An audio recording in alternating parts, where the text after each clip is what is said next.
In this lesson, we're going to introduce iAssemblies. An iAssembly is a configuration of an assembly which we can go back and determine which components we want to utilize to make up specific members that'll make up the children of the given iAssembly factory. The file that I have open is armassembly.iam, and it can be found in your Chapter 9 exercise folder. Inside of this assembly, we have the full arm, and this is an I part, and we're going to utilize that I part to switch out the different members of that to help us create different configurations for this assembly. I'm going to start off by clicking the Tools pull down, and from the Tools pull down, we're going to go down and click on Create iAssembly. And once we do that, the iAssembly Author dialog box will appear. It looks very familiar to those of you that have already gone through the iPart lesson. And we're going to pretty much build it up the exact same way. From the full arm, you'll see that it's already expanded here, and we have different options. So if you would go ahead and you would click on the top level part and bring it over, it's going to bring over all of these entries. In this case, that's not what I want to do, and if you do that, it is going to start to populate the bottom down here, and the more that you do that, the more complex it's going to look. So in this case, what I'm going to do is select on the Table Replace option, and that will allow me to switch to the different members where I can go back and determine which one of those I parts will be utilized in each one of those. For the pivot shaft 01, I'm going to expand that as well. And in this case, what I want to do is I'm going to use the include/exclude option, where I can go back and determine, do I need that shaft for specific members. So I'll go ahead and add that.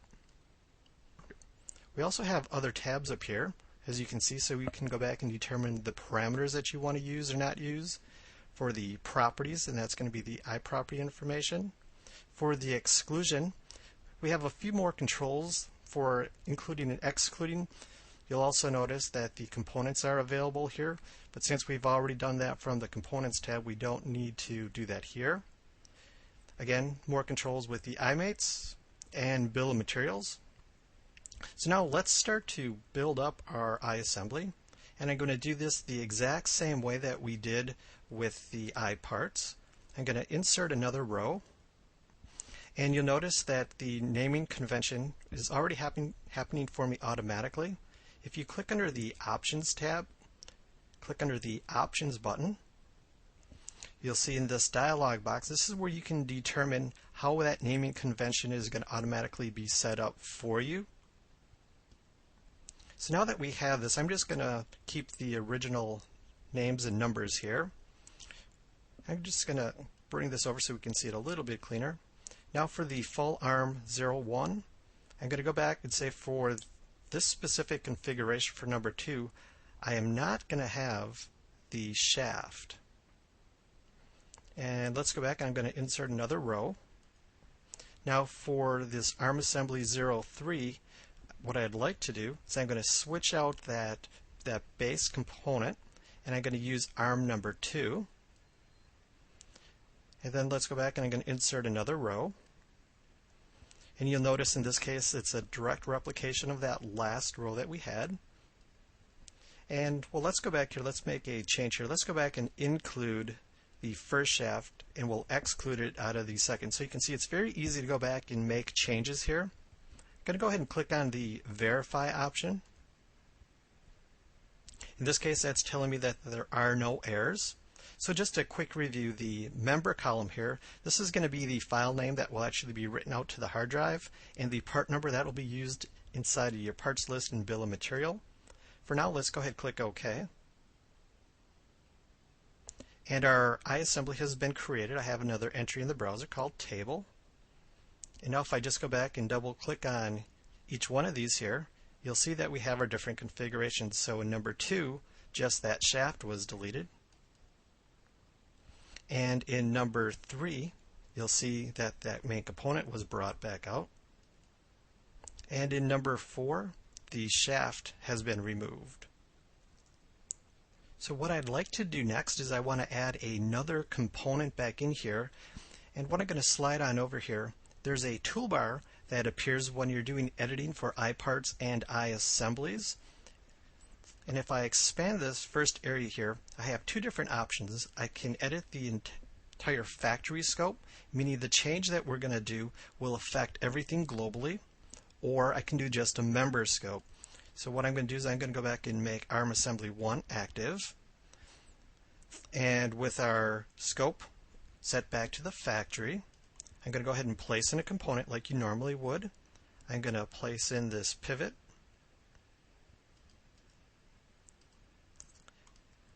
And very quickly what I'll do is we'll assemble that. So I'm just going to use assembly constraint. Just hit C, can apply an insert constraint.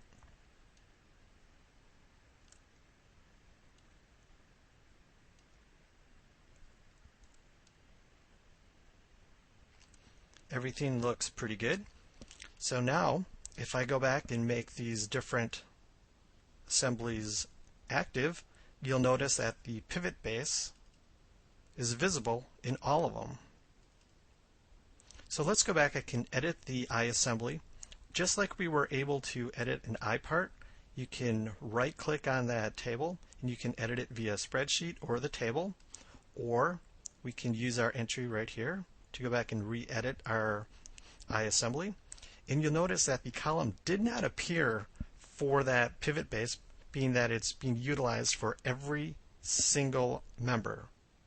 So what I'm going to do now is I'm just going to cancel out of that since we didn't make any changes. I'm going to delete that base that we just created. And just to show the difference here, I'm going to change it to the Edit Member Scope. And let's go back and make ARM Assembly 1 current. And let's do the exact same scenario here.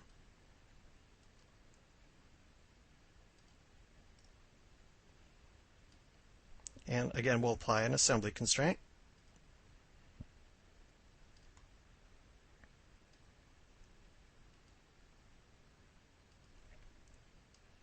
So it looks pretty good. Now let's go back and see what happens. If I go back and make ARM Assembly 2 current, you'll notice that the pivot base is not appearing. Let's go back and edit the iAssembly, and let's take a look at what happened. You'll notice that it added two columns for me. The first column that it added here is the include/exclude option for that base. If I expand this out, that's the pivot base, and it also went and added a column here for the insert constraint. So we can go back and easily change that. So let's also say for option number 3, I would like to include that, where we should probably also include the assembly constraint so it can build itself back up. Again, we'll go ahead and click OK. And let's just verify that everything's working just by double clicking on them.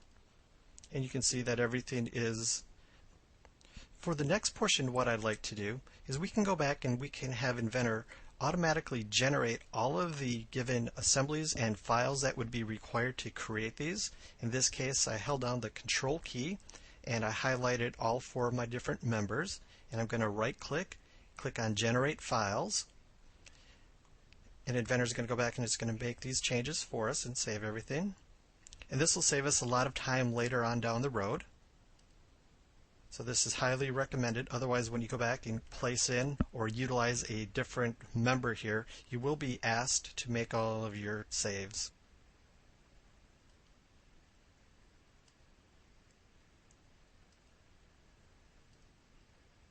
So next what I'd like to do is let's save this assembly, and then I'm going to create a drawing view from this. So what I like to do is show how we're going to document this.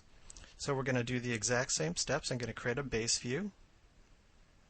So in this case here, you'll see that we have the dialog box with a couple more options, being that this is an iAssembly. I'm going to go back to the model state, and this is where I can determine when I place this drawing view, which member should that view be based on. In this case, I'm going to change it to the 01 base, and I'm just going to place in that view.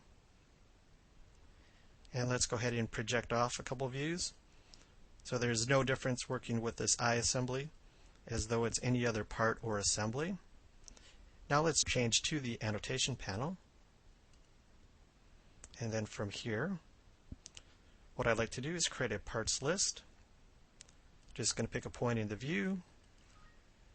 I'll change it to the bill of material view, and let's place it right up here.